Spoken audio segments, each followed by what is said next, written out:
खबरों के बुलेटिन के स्पॉन्सर ने रियल्टर गुरजितेंद्र सिंह रंधावा। हर तरह की प्रॉपर्टी खरीदण ते वेचण लई तुसीं कॉल कर सकते हो।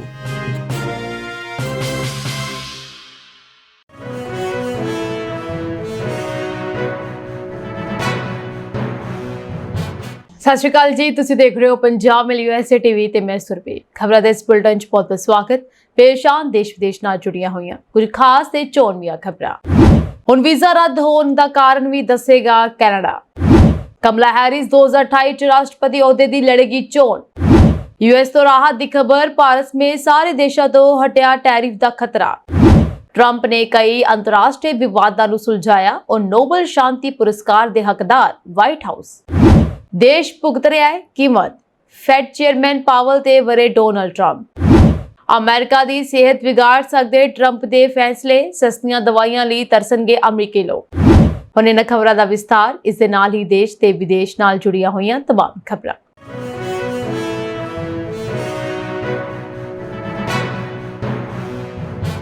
Canada they visa system which अहम तब्दीली करदिआं इमीग्रेशन मंत्रालय ਵੱਲੋਂ नवे नियम लागू किए गए हैं। जी हाँ, हुण विजिटर वीज़ा, स्टडी वीज़ा ਜਾਂ वर्क परमिट की अर्जी रद्द होण ते इमीग्रेशन अफसरां ਵੱਲੋਂ ਬਿਨੇਕਾਰਾਂ ਨੂੰ विस्तारित जानकारी दी जाएगी कि उन्हां दी वीज़ा अर्जी आखिरकार रद्द क्यों की गई। नवे नियम 29 जुलाई तो लागू हो गए हैं, जिन्हां दा मकसद कनेडियन इमीग्रेशन प्रणाली विच पारदर्शिता लियाउणा दस्सिया जा रहा है।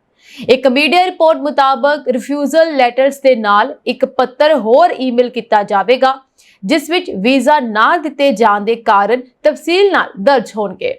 इत्थे दसना बंद है कि विजिटर वीज़ा अर्जियां वड्डे पद्धर ते रद्द होण दे मद्देनजर असफल बिनेकारा ਵੱਲੋਂ access to information and privacy राही कारण पता करन वास्ते अर्जियां दा ढेर ला दिता गया। अजिहियां अर्जियां इमीग्रेशन विभाग ते बोझ बनदियां जा रਹੀਆਂ ਹਨ ਅਤੇ इन्हां दा जवाब देण लई इमीग्रेशन वकीलां दी मदद भी लैनी पैंदी है। हुण संबंधित बिनेकार नूं रिफ्यूजल लैटर भेजण लग्या वीजे तो इनकार दे कारण बयान करदा पत्र भी नत्थी कर दिता जाएगा ਅਤੇ ਭੰਬਲ ਭੂਸੇ ਦੀ कोई भी गुंजाइश नहीं बचेगी। इमीग्रेशन ਅਤੇ सिटीजनशिप विभाग मुताबक नवे नियम इलैक्ट्रॉनिक ट्रैवल ऑथराइजेशन ਅਤੇ टैंपरेरी रेजिडेंट परमिट्स ते लागू नहीं होणगे। इमीग्रेशन ਅਤੇ सिटीजनशिप विभाग के नवे पोर्टल राही अर्जी दाखिल करन वालियां नूं फिलहाल वीज़ा रद्द होण दे कारण बयान करते पत्र नहीं मिल सकणगे। इमीग्रेशन माहरां ਵੱਲੋਂ नवे नियम नूं बेहद अहम मन्निया जा रहा है, क्योंकि बिनेकारा सामने हालात बिल्कुल स्पष्ट हो जाएंगे कि आखिरकार उन्हां दी वीज़ा अर्जी विच किहड़ियां कमियां रह गईयां।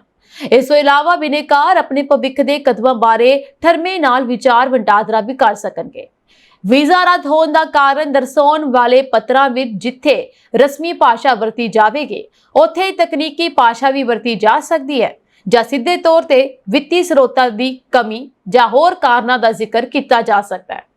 ਤੁਹਾਨੂੰ ਦੱਸ ਦਈਏ ਕਿ ਪਿਛਲੇ ਸਮੇਂ ਦੌਰਾਨ ਵਿਜ਼ਟਰ ਵੀਜ਼ਾ ਅਰਜ਼ੀਆਂ ਰੱਦ ਹੋਣ ਦਰ 65% ਤੋਂ ਟੱਪ ਗਈ ਸੀ। 2024 ਦੌਰਾਨ ਇਮੀਗ੍ਰੇਸ਼ਨ ਵਿਭਾਗ ਨੇ ਵਿਜ਼ਟਰ ਵੀਜ਼ਾ ਦੀਆਂ 19,50,000 ਅਰਜ਼ੀਆਂ ਰੱਦ ਕੀਤੀਆਂ ਅਤੇ 2023 ਦੇ ਮੁਕਾਬਲੇ ਇਹ ਆંકੜਾ 40% ਵੱਧ ਬਣਦਾ ਹੈ। ਦੂਜੇ ਪਾਸੇ ਰੱਦ ਹੋਈਆਂ ਸਟੱਡੀ ਵੀਜ਼ਾ ਅਰਜ਼ੀਆਂ ਦੀ ਗਿਣਤੀ 4 ਲੱਖ ਦੇ ਨੇੜੇ ਦਰਜ ਕੀਤੀ ਗਈ ਅਤੇ 2023 ਦੇ ਮੁਕਾਬਲੇ ਇਹ ਆંકੜਾ 52% ਵੱਧ ਬਣਦਾ ਹੈ। 3 ਮਿਲੀਅਨ ਤੋਂ ਵੱਧ ਟੈਂਪਰੇਰੀ ਰੈਜ਼ੀਡੈਂਟਸ ਦੀ ਮੌਜੂਦਗੀ ਨੂੰ ਵੇਖਦਿਆਂ ਕੈਨੇਡਾ ਸਰਕਾਰ ਵੱਲੋਂ ਇਹਨਾਂ ਦੀ ਗਿਣਤੀ ਘਟਾਉਣ ਖਾਤਰ ਮਲਟੀਪਲ ਐਂਟਰੀ ਵਿਜ਼ਟਰ ਵੀਜ਼ਾ ਬੰਦ ਕਰ ਦਿੱਤੇ ਗਏ, ਜਦਕਿ ਹਰ ਸਾਲ ਸੱਦੇ ਜਾਣ ਵਾਲੇ ਇੰਟਰਨੈਸ਼ਨਲ ਸਟੂਡੈਂਟਸ ਦੀ ਗਿਣਤੀ ਵੀ 35% ਘਟਾ ਦਿੱਤੀ ਗਈ। ਸਾਬਕਾ ਉਪ ਰਾਸ਼ਟਰਪਤੀ ਕਮਲਾ ਹੈਰਿਸ ਨੇ ਐਲਾਨ ਕੀਤਾ ਹੈ ਕਿ ਉਹ 2026 ਵਿੱਚ ਕੈਲੀਫੋਰਨੀਆ ਦੇ ਗਵਰਨਰ ਲਈ ਚੋਣ ਨਹੀਂ ਲੜੇਗੀ। ਹਾਲ ਹੀ ਦੇ ਮਹੀਨਿਆਂ ਵਿੱਚ ਹੈਰਿਸ ਨੇ ਕਿਹਾ ਕਿ ਉਹ ਕੈਲੀਫੋਰਨੀਆ ਦੇ ਲੋਕਾਂ ਤੋਂ ਉਹਨਾਂ ਦੇ ਗਵਰਨਰ ਵਜੋਂ ਸੇਵਾ ਕਰਨ ਦੇ ਸਨਮਾਨ ਦੀ ਮੰਗ ਕਰਨ ਬਾਰੇ ਗੰਭੀਰਤਾ ਦੇ ਨਾਲ ਸੋਚਿਆ ਤੇ ਉਹ ਇਸ ਰਾਜ ਇੱਥੇ ਦੇ ਲੋਕਾਂ ਅਤੇ ਇਸ ਦੇ ਵਾਅਦੇ ਨੂੰ ਪਿਆਰ ਕਰਦੀ ਹੈ। ਉਹਨਾਂ ਨੇ ਕਿਹਾ ਇਹ ਮੇਰਾ ਘਰ ਹੈ, पर डूंगे चिंतन तो बाद उन्होंने फैसला किया है कि वो इस चोण विच गवर्नर लई चोण नहीं लड़ेगी। उसने मीडिया नूं जारी किए एक बयान विच इस संबंधी जानकारी दी। इस फैसले नाल हैरिस नूं 2028 विच उन्हां नूं राष्ट्रपति अहुदे दी दौड़ लई वधेरे खुल मिल सकती है अते एक अजिहा विकल्प है जिसनूं उसने अजे तक रद्द नहीं किया। ਹੈਰਿਸ ਨੇ ਕਿਹਾ ਕਿ ਉਹ ਆਪਣੀਆਂ ਯੋਜਨਾਵਾਂ ਬਾਰੇ ਆਉਣ ਵਾਲੇ ਮਹੀਨਿਆਂ ਵਿੱਚ ਹੋਰ ਵੇਰਵੇ ਸਾਂਝੇ ਕਰੇਗੀ। ਅਮਰੀਕੀ ਰਾਸ਼ਟਰਪਤੀ ਡੋਨਾਲਡ ਟਰੰਪ ਨੇ 30 ਜੁਲਾਈ ਨੂੰ ਭਾਰਤ ਤੇ 25% ਟੈਰਿਫ ਲਗਾਉਣ ਦਾ ਐਲਾਨ ਕੀਤਾ ਸੀ, ਜੋ ਕਿ 1 ਅਗਸਤ ਤੋਂ ਲਾਗੂ ਹੋਣਾ ਸੀ। ਪਰ ਹੁਣ ਭਾਰਤ ਨੂੰ 1 ਹਫ਼ਤੇ ਦੀ ਮਿਆਦ ਮਿਲ ਗਈ ਹੈ। ਭਾਰਤ ਦੇ ਨਾਲ-ਨਾਲ ਹੋਰ 70 ਤੋਂ ਵੱਧ ਦੇਸ਼ਾਂ ਨੂੰ ਵੀ ਰਾਹਤ ਮਿਲੀ ਹੈ। ਵਾਈਟ ਹਾਊਸ ਵੱਲੋਂ ਦੱਸਿਆ ਗਿਆ ਕਿ ਹੁਣ ਇਹ ਨਵਾਂ ਟੈਰਿਫ 7 ਅਗਸਤ 2025 ਤੋਂ ਲਾਗੂ ਹੋਵੇਗਾ। ਟਰੰਪ ਨੇ ਭਾਰਤ ਤੇ 25%, ਪਾਕਿਸਤਾਨ ਤੇ 19%, ਬੰਗਲਾਦੇਸ਼ ਤੇ 20% ਅਤੇ ਅਫਗਾਨਿਸਤਾਨ ਤੇ 15% ਟੈਰਿਫ ਲਗਾਇਆ ਸੀ। ਕਈ ਹੋਰ ਦੇਸ਼ ਵੀ ਟੈਰਿਫ ਲਿਸਟ ਵਿੱਚ ਸ਼ਾਮਲ ਹਨ। ਟਰੰਪ ਨੇ ਕਿਹਾ ਕਿ ਨਵੇਂ ਟੈਰਿਫ ਨਾਲ ਅਮਰੀਕਾ ਦੀ ਅਰਥ ਵਿਵਸਥਾ ਮਜ਼ਬੂਤ ਹੋਏਗੀ ਅਤੇ ਵਪਾਰ ਸੰਤੁਲਨ ਬਣੇਗਾ। ਭਾਰਤ ਤੇ ਟੈਰਿਫ ਲਗਾਉਣ ਦਾ ਮੁੱਖ ਕਾਰਨ ਇਹ ਹੈ ਕਿ ਅਮਰੀਕਾ ਵਧੇਰੇ ਦਬਾਅ ਪਾ ਸਕੇ। ਫਿਲਹਾਲ ਭਾਰਤ ਅਤੇ ਅਮਰੀਕਾ ਦਰਮਿਆਨ ਵਪਾਰਕ ਸਮਝੌਤਾ ਅਜੇ ਤੈਅ ਨਹੀਂ ਹੋਇਆ। ਦੋਹਾਂ ਦੇਸ਼ਾਂ ਵਿਚਕਾਰ ਕਈ ਵਾਰ ਗੱਲਬਾਤ ਹੋ ਚੁੱਕੀ ਹੈ। ਦੱਖਣੀ ਅਤੇ ਮੱਧ ਏਸ਼ੀਆਈ ਮਾਮਲਿਆਂ ਦੀ ਸਾਬਕਾ ਸਹਾਇਕ ਵਿਦੇਸ਼ ਮੰਤਰੀ ਨਿਸ਼ਾ ਬਿਸਵਾਲ ਨੇ ਵੀ ਕਿਹਾ ਸੀ ਕਿ ਅਮਰੀਕਾ ਵੱਲੋਂ ਟੈਰਿਫ ਲਗਾਉਣਾ ਕੇਵਲ ਇੱਕ ਰਣਨੀਤਿਕ ਕਦਮ ਹੈ। ਉਹ ਭਾਰਤ ਉੱਤੇ ਦਬਾਅ ਬਣਾਉਣਾ ਚਾਹੁੰਦੇ ਹਨ। ਅਮਰੀਕਾ ਚਾਹੁੰਦਾ ਹੈ ਕਿ ਭਾਰਤ ਜਲਦੀ ਹੀ ਖੇਤੀਬਾੜੀ ਅਤੇ ਡੇਅਰੀ ਸੈਕਟਰ ਨੂੰ ਲੈ ਕੇ ਸਮਝੌਤਾ ਕਰ ਲਵੇ, ਪਰ ਭਾਰਤ ਇਸ ਲਈ ਤਿਆਰ ਨਹੀਂ ਹੈ। ਭਾਰਤ ਦਾ ਕਹਿਣਾ ਹੈ ਕਿ ਉਹ ਆਪਣਾ ਖੇਤੀਬਾੜੀ ਅਤੇ ਡੇਅਰੀ ਖੇਤਰ ਅਮਰੀਕਾ ਲਈ ਨਹੀਂ ਖੋਲ੍ਹ ਸਕਦਾ। ਅਮਰੀਕਾ ਚਾਹੁੰਦਾ ਹੈ ਕਿ ਉਹ ਆਪਣਾ ਨੌਨ ਵੈਜ ਦੁੱਧ ਭਾਰਤ ਭੇਜੇ, ਪਰ ਭਾਰਤ ਇਸ ਗੱਲ ਤੇ ਰਾਜੀ ਨਹੀਂ ਹੈ ਕਿਉਂਕਿ ਅਮਰੀਕਾ ਵਿੱਚ ਪਸ਼ੂਆਂ ਨੂੰ ਚਾਰੇ ਦੇ ਨਾਲ-ਨਾਲ ਸੂਅਰ ਅਤੇ ਹੋਰ ਜਾਨਵਰਾਂ ਦੀ ਚਰਬੀ ਵੀ ਖਵਾਈ ਜਾਂਦੀ ਹੈ। ਭਾਰਤ ਚਾਹੁੰਦਾ ਹੈ ਕਿ ਅਮਰੀਕਾ ਨਾਲ ਕੋਈ ਵੀ ਡੀਲ ਲੋਕਾਂ ਦੇ ਹਿੱਤ 'ਚ ਹੋਵੇ ਅਤੇ ਸੰਤੁਲਿਤ ਹੋਵੇ। ਅਮਰੀਕਾ ਦੇ ਰਾਸ਼ਟਰਪਤੀ ਡੋਨਾਲਡ ਟਰੰਪ ਨੇ ਕਈ ਅੰਤਰਰਾਸ਼ਟਰੀ ਤਣਾਅਪੂਰਨ ਵਿਵਾਦਾਂ ਨੂੰ ਹੱਲ ਕਰਨ ਵਿੱਚ ਮਹੱਤਵਪੂਰਨ ਭੂਮਿਕਾ ਨਿਭਾਈ ਹੈ, ਜਿਸ ਤੋਂ ਬਾਅਦ ਵਾਈਟ ਹਾਊਸ ਨੂੰ ਉਹਨਾਂ ਨੂੰ ਨੋਬਲ ਸ਼ਾਂਤੀ ਪੁਰਸਕਾਰ ਲਈ ਉਮੀਦਵਾਰ ਬਣਾਉਣ ਦੀ ਮੰਗ ਕੀਤੀ ਹੈ।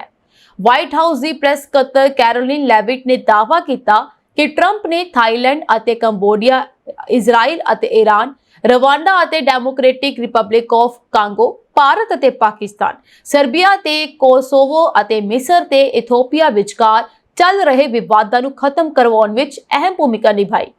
ਉਹਨਾਂ ਨੇ ਕਿਹਾ ਕਿ ਰਾਸ਼ਟਰਪਤੀ ਟਰੰਪ ਨੇ ਥਾਈਲੈਂਡ ਅਤੇ ਕੰਬੋਡੀਆ ਵਿਚਕਾਰ ਤੁਰੰਤ ਅਤੇ ਬਿਨਾਂ ਸ਼ਰਤ ਜੰਗਬੰਦੀ ਕਰਵਾਉਣ ਵਿੱਚ ਵੀ ਮਦਦ ਕੀਤੀ। ਦੋਵੇਂ ਦੇਸ਼ ਇੱਕ ਘਾਤਕ ਟਕਰਾਅ ਵਿੱਚ ਉਲਝੇ ਹੋਏ ਸਨ।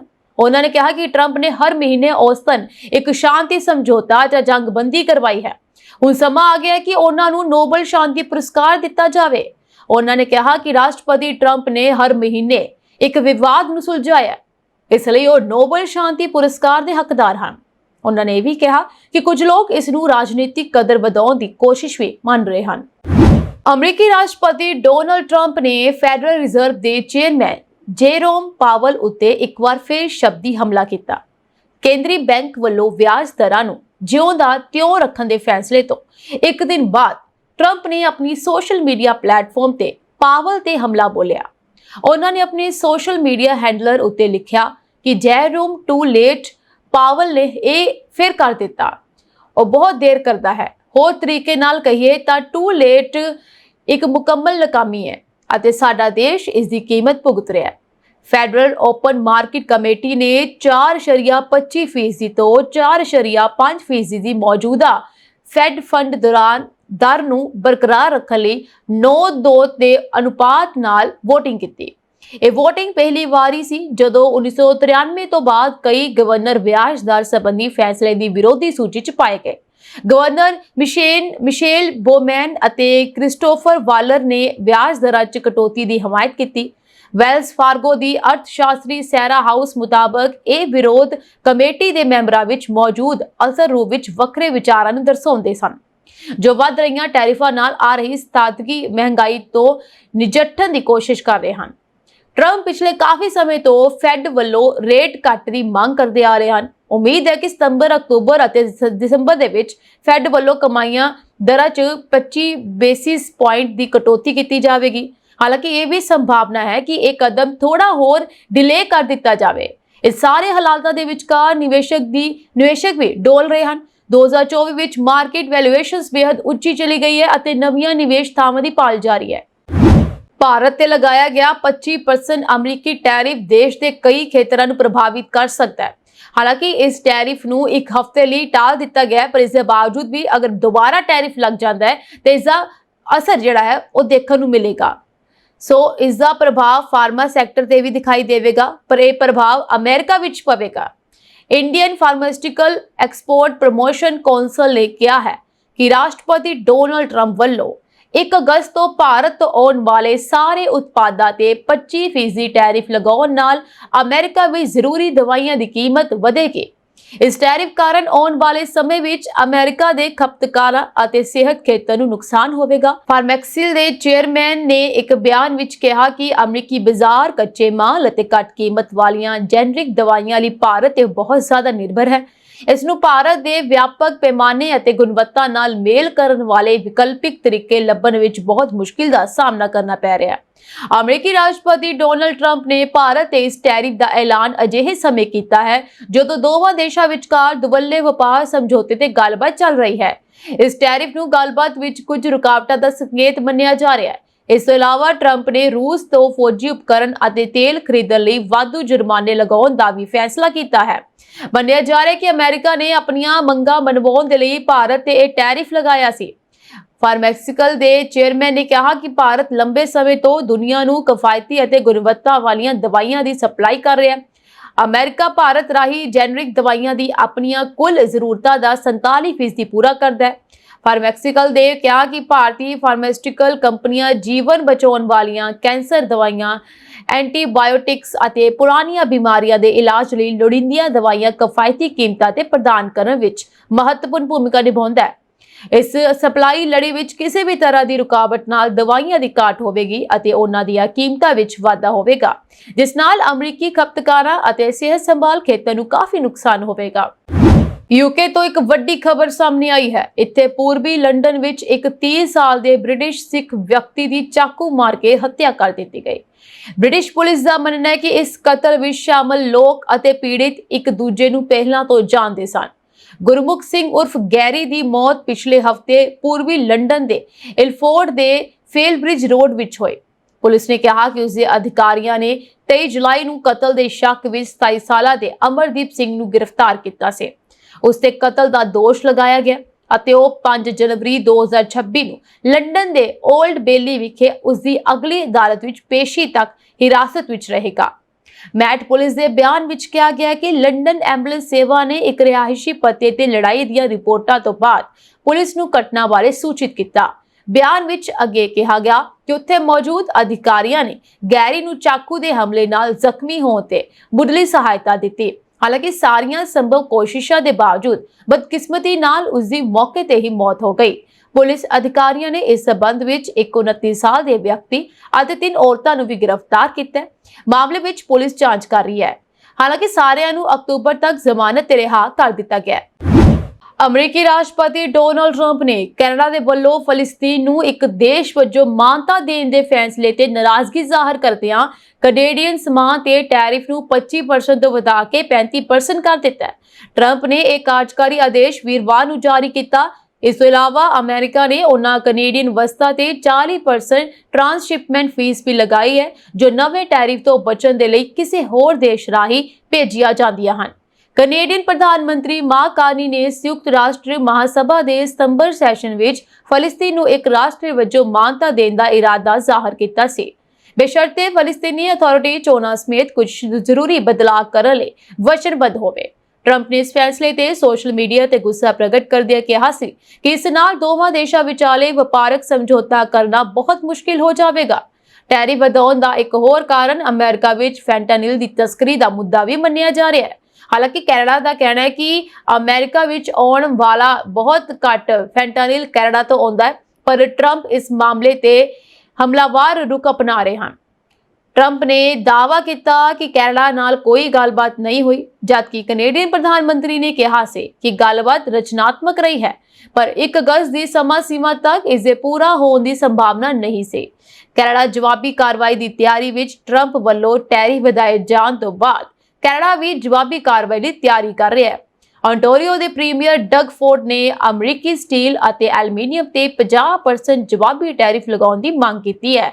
ਦੂਜੇ ਪਾਸੇ ਅਮਰੀਕੀ ਵਨਸਪਤ ਹਾਵਰ ਲੁਟਨਿਕ ਨੇ ਸੰਕੇਤ ਦਿੱਤਾ ਕਿ ਜੇਕਰ ਕੈਨੇਡੀਅਨ ਪ੍ਰਧਾਨ ਮੰਤਰੀ ਆਪਣੀ ਜਵਾਬੀ ਕਾਰਵਾਈ ਰੋਕ ਦਿੰਦੇ ਹਨ ਤਾਂ 35% ਟੈਰਿਫ ਤੇ ਮੁੜ ਵਿਚਾਰ ਕੀਤਾ ਜਾ ਸਕਦਾ ਹੈ। एयर इंडिया ਦੀ ਲੰਡਨ ਜਾਣ ਵਾਲੀ ਉਡਾਨ ਤਕਨੀਕੀ ਖਰਾਬੀ ਕਾਰਨ ਨਹੀਂ ਜਾ ਸਕੀ। 에ਅਰਲਾਈਨ ਦੇ ਬੁਲਾਰੇ ਨੇ ਦੱਸਿਆ ਕਿ 31 ਜੁਲਾਈ ਨੂੰ ਦਿੱਲੀ ਤੋਂ ਲੰਡਨ ਲਈ ਉਡਾਨ AI2017 ਵਿੱਚ ਤਕਨੀਕੀ ਸਮੱਸਿਆ ਆ ਗਈ, ਜਿਸ ਕਾਰਨ ਉਡਾਨ ਦੇ ਅਮਲੇ ਨੇ ਇਹਤਿਆਤ ਵਜੋਂ ਇਸ ਨੂੰ ਜਾਂਚ ਲਈ ਵਾਪਸ ਲਿਆਂਦਾ। 에ਅਰ ਇੰਡੀਆ ਨੇ ਕਿਹਾ ਕਿ ਯਾਤਰੀਆਂ ਨੂੰ ਲੰਡਨ ਭੇਜਣ ਲਈ ਦੂਜੀ ਉਡਾਨ ਦਾ ਪ੍ਰਬੰਧ ਕੀਤਾ ਜਾ ਰਿਹਾ ਹੈ। ਉਹਨਾਂ ਨੇ ਇਹ ਵੀ ਕਿਹਾ ਕਿ 에ਅਰ ਇੰਡੀਆ ਦਾ ਸਟਾਫ ਯਾਤਰੀਆਂ ਲਈ ਪ੍ਰਬੰਧ ਕਰ ਰਿਹਾ ਹੈ ਤੇ ਅਚਾਨਕ ਦੇਰੀ ਕਾਰਨ ਹੋਣ ਵਾਲੀ ਅਸੁਵਿਧਾ ਨੂੰ ਘੱਟ ਕਰਨ ਲਈ ਸਹਿਯੋਗ ਅਤੇ ਦੇਖਭਾਲ ਕਰ ਰਿਹਾ ਹੈ। ਇਸ ਉਡਾਨ ਤੇ ਸਵਾਰ ਯਾਤਰੀਆਂ ਦੀ ਗਿਣਤੀ ਤੇ ਹੋਰ ਵੇਰਵਿਆਂ ਦਾ ਪਤਾ ਨਹੀਂ ਲੱਗ ਸਕਿਆ ਹੈ।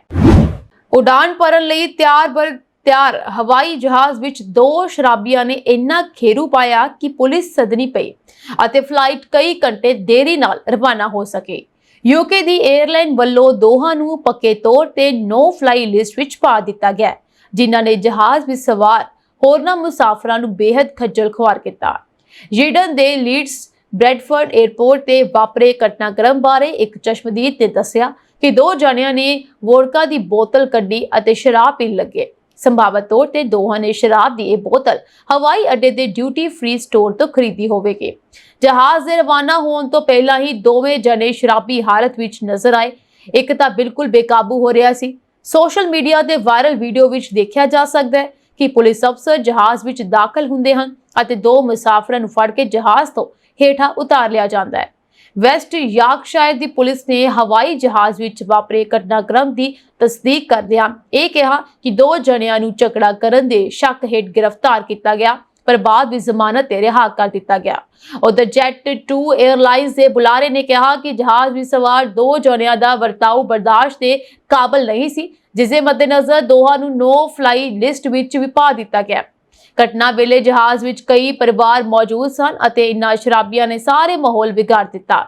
ਦੂਜੇ ਪਾਸੇ ਯੂਕੇ ਵਿੱਚ ਬੁੱਧਵਾਰ ਨੂੰ ਤਕਨੀਕੀ ਸਮੱਸਿਆ ਕਾਰਨ ਸੈਂਕੜੇ ਫਲਾਈਟਸ ਰੱਦ ਕਰਨੀਆਂ ਪਈਆਂ। ट्रांसपोर्ट मंत्री हईदी अलेक्जेंडर ने दसिया कि शाम यानी कि बुधवार शाम पूरे मुल्क के हवाई अड्डिया तो फ्लाइट्स रवाना होने का सिलसिला मुड़ शुरू हो गया। उधर हीथरो एयरपोर्ट के एक बुलारे ने कहा कि वीरवार तो फ्लाइट्स की आवाजाही आम वांग शुरू हो गई, पर मुढ़ले तौर पर 10 फ्लाइट्स रद्द करनियां पईयां। मैनचेस्टर हवाई अड्डे ते 6 फ्लाइट्स रद्द होने की रिपोर्ट है ਅਤੇ ਰਿਆਨਏਅਰ ने एक बयान जारी कर दिया गया कि बुधवार ਨੂੰ पैदा हुई समस्या बीते दिन की गल हो चुकी है। ਟਰਬੂਲੈਂਸ ਲੰਬੇ ਸਮੇਂ ਤੋਂ ਉਡਾਨ ਦੇ ਤਜਰਬੇ ਦਾ ਹਿੱਸਾ ਰਿਹਾ, ਪਰ ਇਹ ਅਕਸਰ ਵਾਪਰ ਰਿਹਾ ਹੈ ਅਤੇ ਹੋਰ ਵੀ ਖਤਰਨਾਕ ਹੁੰਦਾ ਜਾ ਰਿਹਾ ਹੈ। ਮਾਹਰ ਚੇਤਾਵਨੀ ਦੇ ਰਹੇ ਹਨ ਕਿ ਜਲਵਾਯੂ ਪਰਿਵਰਤਨ ਇਸ ਤਬਦੀਲੀ ਨੂੰ ਵਧਾ ਰਿਹਾ ਹੈ, ਜਿਸ ਨਾਲ ਉਡਾਨ ਦੌਰਾਨ ਗੰਭੀਰ ਝਟਕਿਆਂ ਦੀ ਸੰਭਾਵਨਾ ਵੱਧ ਜਾਂਦੀ ਹੈ, ਜੋ ਗੰਭੀਰ ਸੱਟਾਂ ਦਾ ਕਾਰਨ ਬਣ ਸਕਦੇ ਹਨ ਅਤੇ ਬਹੁਤ ਘੱਟ ਮਾਮਲਿਆਂ ਵਿੱਚ ਮੌਤ ਵੀ ਹੋ ਸਕਦੀ ਹੈ। न्यूजीलैंड जा रहे एक प्रोजेक्ट मैनेजर एंड्रोए डेविस ने इसका अनुभव उदों किया जदों 2024 विच म्यांमार विच आए तूफान दौरान उसकी फ्लाइट अचानक हवा विच डिग गई। उसने दसिया ਇਹ ਇੱਕ ਰੋਲਰ ਕੋਸਟਰ ਵਾਂਗ ਸੀ। ਲੋਕ ਰੋ ਰਹੇ ਸਨ, ਹਰ ਪਾਸੇ ਮਲਬਾ ਤੇ ਕੌਫੀ ਸੀ। ਮੇਰਾ ਆਈਪੈਡ ਮੇਰੇ ਸਿਰ ਵਿੱਚ ਵੱਜਿਆ ਤੇ 73 ਸਾਲਾਂ ਦੇ ਇੱਕ ਯਾਤਰੀ ਜਿਓਫ ਕਿਚਨ ਦੀ ਘਟਨਾ ਦੌਰਾਨ ਦਿਲ ਦਾ ਦੌਰਾ ਪੈਣ ਨਾਲ ਉਸ ਦੀ ਮੌਤ ਹੋ ਗਈ, ਜਦਕਿ ਟਰਬੂਲੈਂਸ ਕਾਰਨ ਹੋਈਆਂ ਮੌਤਾਂ ਬਹੁਤ ਘੱਟ ਹਨ। 1981 ਤੋਂ ਬਾਅਦ ਸਿਰਫ 4 ਹੋਣ ਦਾ ਅਨੁਮਾਨ ਹੈ, ਪਰ ਸੱਟਾਂ ਵੱਧ ਰਹੀਆਂ ਹਨ। ਇਕੱਲੇ ਅਮਰੀਕਾ ਵਿੱਚ 2009 ਤੋਂ ਬਾਅਦ 200 ਤੋਂ ਵੱਧ ਗੰਭੀਰ ਸੱਟਾਂ ਦਰਜ ਕੀਤੀਆਂ ਗਈਆਂ, ਜਿਨ੍ਹਾਂ ਵਿੱਚੋਂ ਜ਼ਿਆਦਾਤਰ ਬੇਰੋਕ ਕੈਬਿਨ ਕਰੂ ਸ਼ਾਮਲ ਹਨ। 2023 ਵਿੱਚ ਅੰਤਰਰਾਸ਼ਟਰੀ ਸਿਵਲ ਐਵੀਏਸ਼ਨ ਸੰਗਠਨ ਅਨੁਸਾਰ ਦੁਨੀਆ ਭਰ ਵਿੱਚ ਉਡਾਨ ਦੌਰਾਨ ਹੋਣ ਵਾਲੀਆਂ ਸਾਰੀਆਂ ਗੰਭੀਰ ਸੱਟਾਂ ਵਿੱਚੋਂ ਲਗਭਗ 40% ਗੜਬੜ ਕਾਰਨ ਹੋਈਆਂ ਹਨ। ਜ਼ਿਆਦਾਤਰ ਵਾਧਾ ਜਲਵਾਯੂ ਪਰਿਵਰਤਨ ਨਾਲ ਜੁੜਿਆ ਹੋਇਆ ਹੈ। ਜਿਵੇਂ-ਜਿਵੇਂ ਵਿਸ਼ਵ ਤਾਪਮਾਨ ਵੱਧਦਾ ਹੈ, ਹਵਾ ਦੇ ਪੈਟਰਨ ਬਦਲਦੇ ਹਨ ਅਤੇ ਅਸਥਿਰ ਮੌਸਮ ਪ੍ਰਣਾਲੀਆਂ ਆਸਮਾਨ ਨੂੰ ਹੋਰ ਵੀ ਅਸ਼ਾਂਤ ਬਣਾਉਂਦੀਆਂ ਹਨ। ਰੀਡਿੰਗ ਯੂਨੀਵਰਸਿਟੀ ਦੇ ਇੱਕ ਵਾਯੂਮੰਡਲ ਵਿਗਿਆਨੀ ਪ੍ਰੋਫੈਸਰ ਪਾਲ ਵਿਲੀਅਮਸ ਨੇ ਚੇਤਾਵਨੀ ਦਿੱਤੀ ਹੈ ਕਿ ਅਸੀਂ ਅਗਲੇ ਕੁਝ ਦਹਾਕਿਆਂ ਵਿੱਚ ਗੰਭੀਰ ਗੜਬੜ ਦੀ ਮਾਤਰਾ ਵਿੱਚ ਦੁੱਗਣਾ ਜਾਂ 3 ਗੁਣਾ ਵਾਧਾ ਦੇਖ ਸਕਦੇ ਹਾਂ। ਉਹ ਇਸ ਰੁਝਾਨ ਦਾ ਕਾਰਨ ਤੇਜ਼ ਜੈਟ ਸਟ੍ਰੀਮ ਅਤੇ ਗਰਮ ਨਮੀ ਨਾਲ ਭਰਪੂਰ ਹਵਾ ਕਾਰਨ ਵਧੇਰੇ ਤੀਬਰ ਗਰਜ ਪੈਦਾ ਹੋਣਾ ਦੱਸਦੇ ਹਨ।